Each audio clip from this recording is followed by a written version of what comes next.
Bienvenidos, bienvenidas, ¿cómo están? Gracias a Dios por estar juntos nuevamente.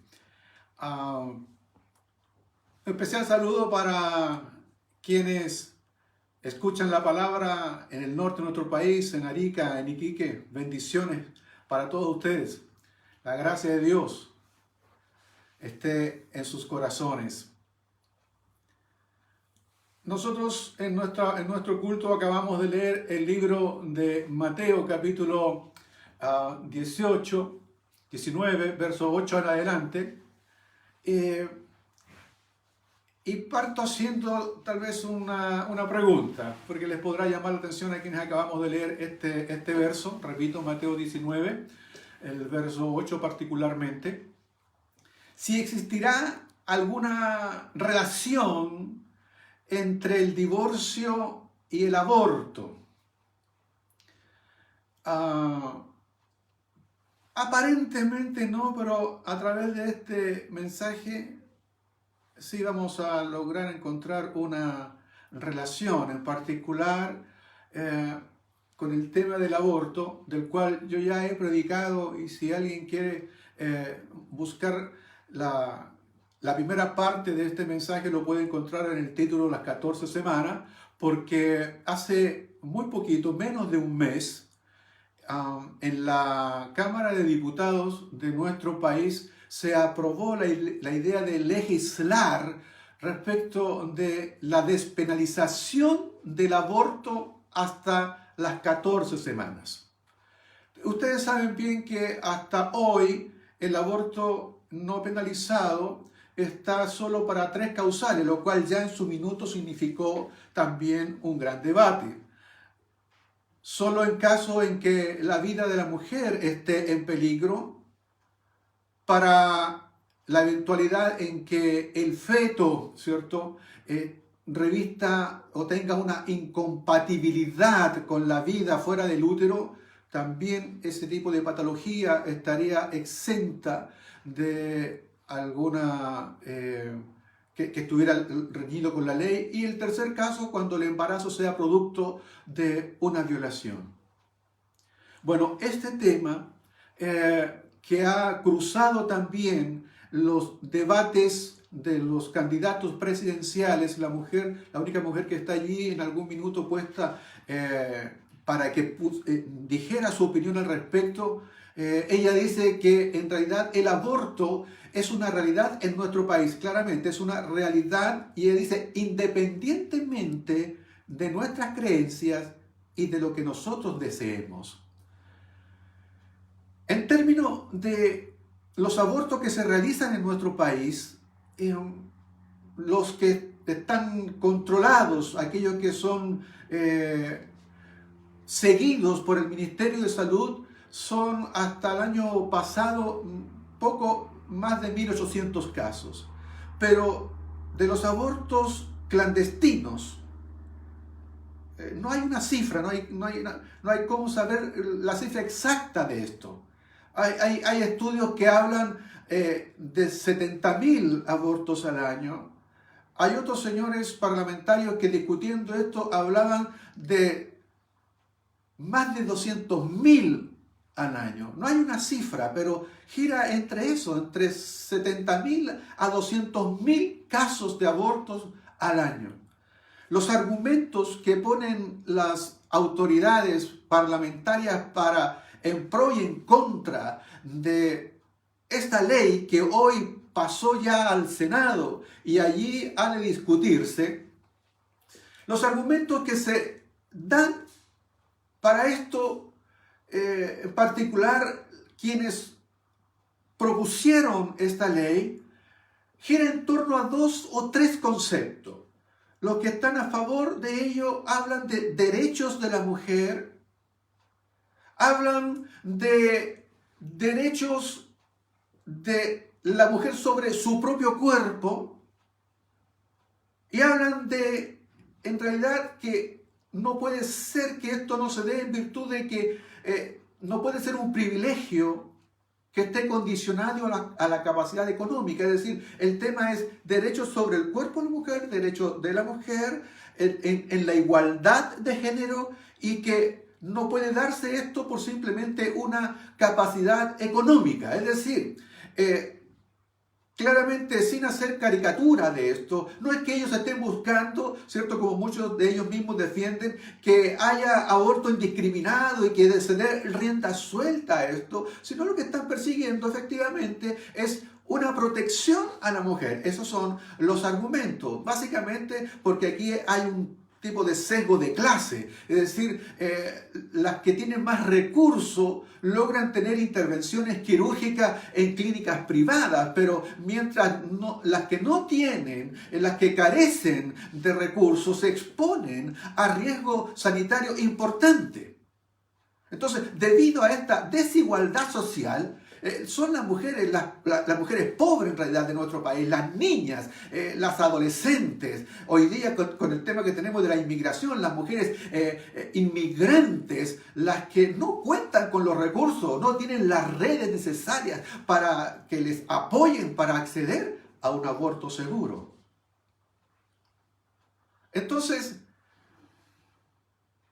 yo no sé si tú tuviste la posibilidad, pero el día en que esto fue aprobado en la Cámara de Diputados fue un día de mucha algarabía, de celebraciones, de selfies en la Cámara de Diputados por todos aquellos que habían logrado ganar en esa votación.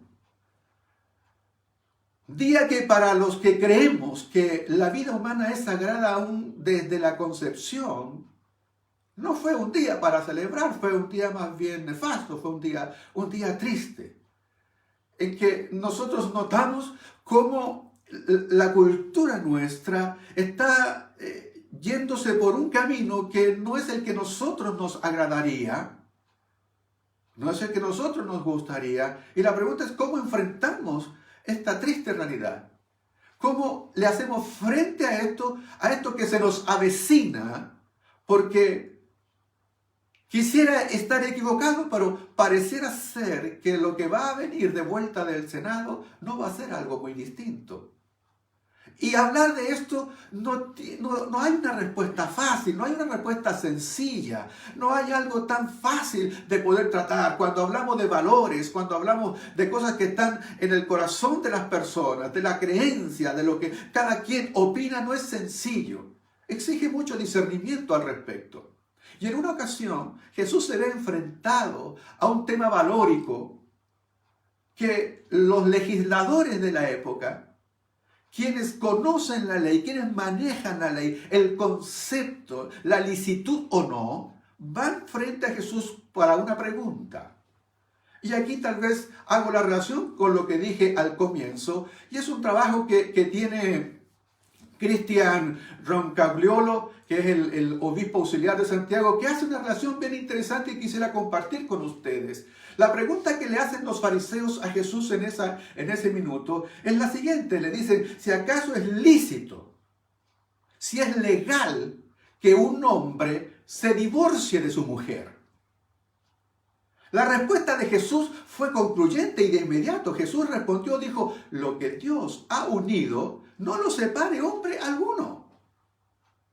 Pero la pregunta farisaica que tenía que ver más bien con si era legal el tema del divorcio, entonces resalta de inmediato con una contrapregunta a Jesús. Entonces le dicen a Jesús, ¿por qué fue que Moisés dio la opción de hacerlo mediante una carta de divorcio? Jesús dice, Mateo 19, verso 8, Moisés les permitió divorciarse de su esposa por lo obstinado que son. Pero no fue así desde el principio. La palabra que las nuevas versiones hablan de la obstinación, en las versiones antiguas dice, por la dureza de vuestro corazón. Lo hizo por la dureza del corazón de los hombres de su tiempo. En el tiempo de Moisés, en el tiempo de Jesús, y también veremos que ese es nuestro tiempo. Interesante es que la palabra dureza del corazón en el original es esclerocardia. Esclerocardia. Nosotros hemos escuchado esa palabra, la esclerosis. Esclero significa dureza. esa rigidez, esclerocardia, dureza del corazón. Moisés permitió esto, hubo una laxitud, se relajó la ley en virtud de la dureza del corazón del ser humano.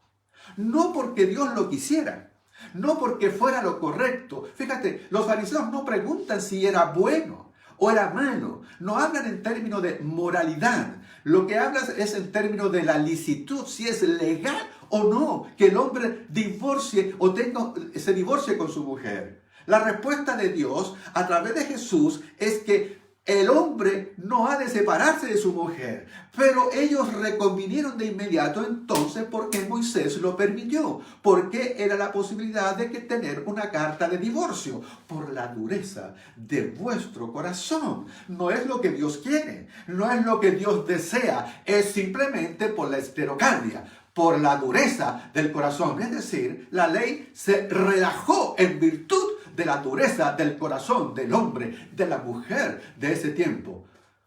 Hoy, penosamente, es lo mismo.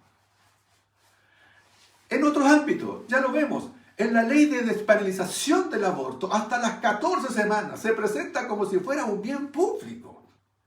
¿Qué provoca? Pregúntate, ¿qué provoca que el ser humano llegue a endurecer su corazón? ¿Cuáles son las cosas que endurecen el corazón? Las personas que han tenido un dolor, sin duda, que han sufrido el dolor en la vida, alguna injusticia, endurecen esas cosas el corazón. Cuando hay miedos, eso endurece el corazón. Pero también lo notamos en los parlamentarios, que tal vez sin haber tenido ni siquiera dolores, ni injusticias, ni miedo, ellos legislan en virtud simplemente de tener la ambición de sostenerse en el poder, y se endurecen en el corazón y legislan así, no pensando en un bien común, sino simplemente son regidos por la dureza de su corazón. Y lo puedes notar, celebran en el Parlamento. Con algarabía, corren, se sacan selfie, se abrazan, aplauden, saltan. Cuando lo que están aprobando es que miles de personas no nacerán. No nacerán. Se está institucionalizando el mal mediante la ley. No puede ser buena la muerte en ninguno de estos aspectos. Qué diferente. Y le voy a compartir un caso. En Francia, el año 1974 se aprobó la ley del aborto. La encargada de llevar esta ley adelante fue la ministra de Salud de ese entonces. Su nombre es Simone Veil. Simone es en francés. Simone fue la encargada de llevar esta ley. Y el caso particular de ella, esta mujer, que murió hace poquito. De hecho, Emmanuel Macron fue el encargado de dar el discurso en los funerales de Simone Veil. Y esta mujer es de origen judío. Ella vivió en el campo de concentración, fue deportada al campo de concentración de Auschwitz a la edad de 16 años, una joven. En Auschwitz, Simone Veil perdió a sus dos padres y a su hermano. Es alguien que sabe del dolor, es alguien que sabe de la injusticia, alguien que sabe del miedo, que sabe de las cosas que endurecen el corazón de las personas, de los seres humanos. Tuvo esa experiencia, así que ella sabe bien lo que es el valor de la vida. Conoce bien de eso. Y cuando se enfrenta al Parlamento francés, lo hace desde una postura de tremenda humildad y de mucho dolor.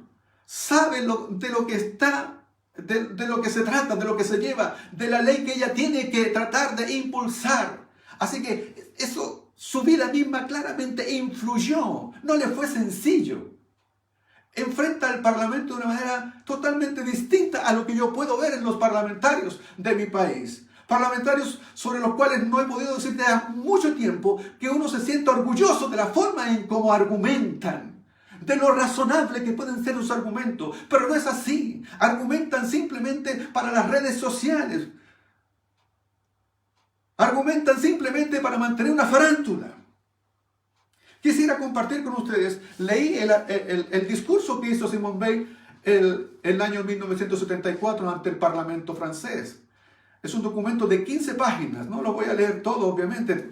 Haré un resumen de cómo ella plantea este caso. Simone Weil dice, respecto a la ley que ella tuvo que llevar adelante, esta injusticia, refiriéndose a la injusticia que sufren las mujeres que acabamos de ver, porque sin duda hay injusticia allí. Esta injusticia es la que conviene hacer cesar, dice Simone Weil.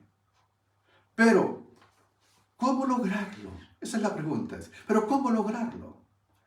Lo digo con toda mi convicción. El aborto debe seguir siendo la excepción. Por favor, presta atención a estas palabras, a estas frases.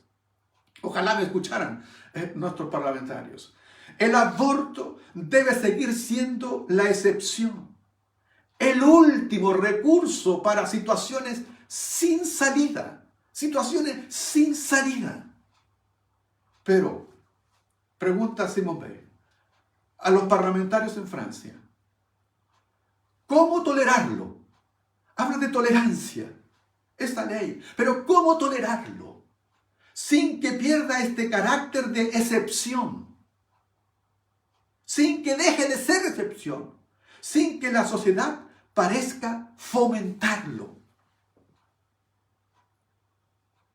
¿Puede ver el espíritu detrás de estas palabras? Ella entiende el dolor de la mujer y parte de su argumento en estas 15 páginas, ella dice, ninguna mujer recurre gustosamente al aborto. No es que lo quieran, no es que lo busquen así.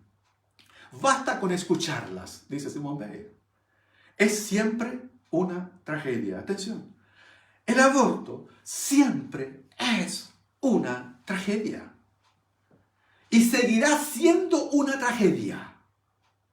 Si admite la posibilidad de una interrupción del embarazo, es para controlarla, según esta ley, y en lo posible disuadir a la mujer de llevarlo a cabo. Son palabras de Simone Weil. Y en lo posible disuadir a la mujer de llevarlo a cabo. Al final, nosotros notamos una diferencia tan grande entre esos legisladores a lo que esta mujer dice, de la cual yo no estoy de acuerdo. Yo no comparto con Simone Weil finalmente el hecho de que haya llevado esta ley adelante. Pero respeto el tremendo y el espíritu de congoja y de realidad frente a aquello, como diciendo, ojalá esto no fuera así, porque seguirá siendo una tragedia siempre.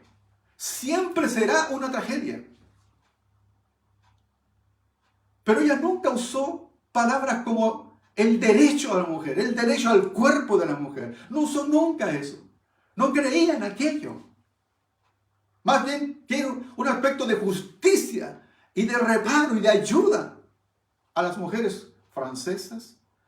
Termina diciendo así Simone Weil en su discurso. Quisiera por último decir esto durante la discusión. Defenderé este texto, dice ella, a nombre del gobierno, sin reserva y con toda mi convicción. Pero es cierto que nadie puede sentirse, pero nadie puede sentir una satisfacción profunda en la defensa de este texto. Nadie puede sentirse satisfecho por lo que estamos haciendo, dice ella. Nadie puede sentirse alegre por lo que estamos haciendo. Nadie puede sacarse selfie con esto. Nadie puede saltar de alegría por esto. Eso es lo que dice ella. Lo mejor posible de mi punto de vista lo va a mantener, dice, sobre semejante tema, sobre esto, nunca nadie ha puesto en duda. Y el Ministerio de Salud francés menos que nadie, ¿qué cosa? Que el aborto sea un fracaso cuando no es una tragedia. Cuando se llega a eso es porque es un fracaso, porque fracasaron las políticas de salud, porque debiera buscarse que la mujer tuviera acceso a una buena enseñanza, a una buena educación sexual, para garantizar el acceso a los servicios de salud reproductiva, que entendiera, para acompañarla, para aconsejarla, para intentar disuadirla. Porque es el miedo la que la ha llevado allí, el dolor el que la ha llevado allí, la injusticia es que la ha llevado allí, pero no se logra entender aquello. Y no se arregla con una ley esto, haciéndolo de esta forma.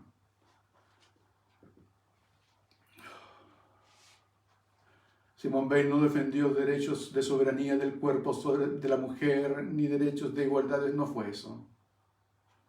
Te voy a hacer una pregunta. ¿Te enteraste de esto que yo te estoy diciendo? ¿Supiste de que efectivamente la Cámara de Diputados había aprobado esto? De hecho, con una diferencia de 5 votos, 6 votos, no más que eso. ¿Te enteraste de eso?